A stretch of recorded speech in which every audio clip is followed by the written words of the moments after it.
Matthew 27:27 through 66. New International Version. The soldiers mock Jesus. Then the governor's soldiers took Jesus into the praetorium and gathered the whole company of soldiers around him. They stripped him and put a scarlet robe on him, and then twisted together a crown of thorns and set it on his head. They put a staff in his right hand. Then they knelt in front of him and mocked him. "Hail, King of the Jews," they said. They spit on him, and took the staff and struck him on the head again and again. After they had mocked him, they took off the robe and put his own clothes on him. Then they led him away to crucify him. The crucifixion of Jesus.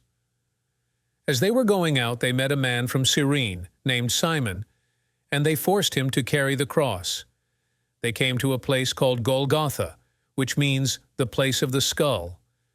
There they offered Jesus wine to drink, mixed with gall. But after tasting it, he refused to drink it. When they had crucified him, they divided up his clothes by casting lots, and sitting down, they kept watch over him there. Above his head they placed the written charge against him, "This is Jesus, the King of the Jews." 2 rebels were crucified with him, one on his right and one on his left. Those who passed by hurled insults at him, shaking their heads and saying, "You who are going to destroy the temple and build it in 3 days, save yourself. Come down from the cross, if you are the Son of God." In the same way the chief priests, the teachers of the law and the elders mocked him. "He saved others," they said, "but he can't save himself. He's the King of Israel. Let him come down now from the cross, and we will believe in him. He trusts in God. Let God rescue him now if he wants him, for he said, 'I am the Son of God.'" In the same way the rebels who were crucified with him also heaped insults on him. The death of Jesus. From noon until 3 in the afternoon, darkness came over all the land. About 3 in the afternoon, Jesus cried out in a loud voice, "Eli, Eli, lema sabachthani?" which means, my God, why have you forsaken me?" When some of those standing there heard this, they said, "He's calling Elijah." Immediately one of them ran and got a sponge. He filled it with wine vinegar, put it on a staff, and offered it to Jesus to drink. The rest said, "Now leave him alone. Let's see if Elijah comes to save him." And when Jesus had cried out again in a loud voice, he gave up his spirit. At that moment the curtain of the temple was torn in 2 from top to bottom. The earth shook, the rocks split, and the tombs broke open. The bodies of many holy people who had died were raised to life. They came out of the tombs after Jesus' resurrection, and went into the holy city and appeared to many people.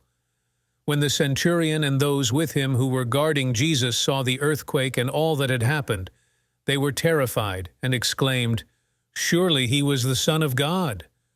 Many women were there, watching from a distance. They had followed Jesus from Galilee to care for his needs. Among them were Mary Magdalene, Mary the mother of James and Joseph, and the mother of Zebedee's sons. The burial of Jesus.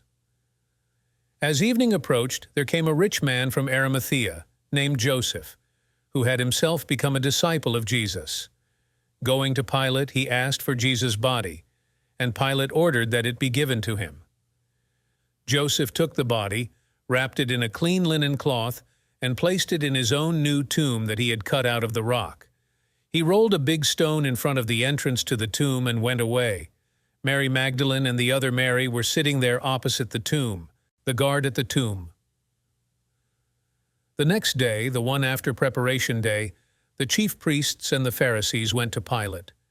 "Sir," they said, "we remember that while he was still alive, that deceiver said, 'After 3 days I will rise again.'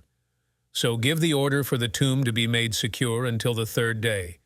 Otherwise his disciples may come and steal the body and tell the people that he has been raised from the dead. This last deception will be worse than the first." "Take a guard," Pilate answered. "Go, make the tomb as secure as you know how." So they went and made the tomb secure by putting a seal on the stone and posting the guard. Matthew 28, New International Version. Jesus has risen. After the Sabbath, at dawn on the 1st day of the week, Mary Magdalene and the other Mary went to look at the tomb. There was a violent earthquake, for an angel of the Lord came down from heaven, and going to the tomb rolled back the stone and sat on it. His appearance was like lightning, and his clothes were white as snow. The guards were so afraid of him that they shook and became like dead men. The angel said to the women, "Do not be afraid, for I know that you are looking for Jesus, who was crucified. He is not here. He has risen, just as he said. Come and see the place where he lay. Then go quickly and tell his disciples, 'He has risen from the dead and is going ahead of you into Galilee. There you will see him.' Now I have told you."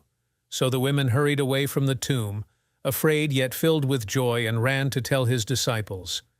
Suddenly Jesus met them. "Greetings," he said. They came to him, clasped his feet, and worshipped him. Then Jesus said to them, "Do not be afraid.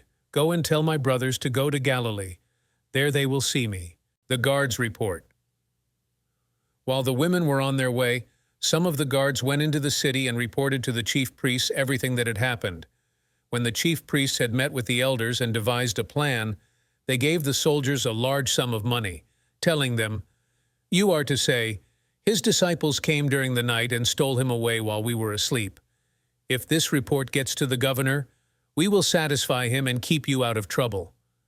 So the soldiers took the money and did as they were instructed, and this story has been widely circulated among the Jews to this very day. The Great Commission.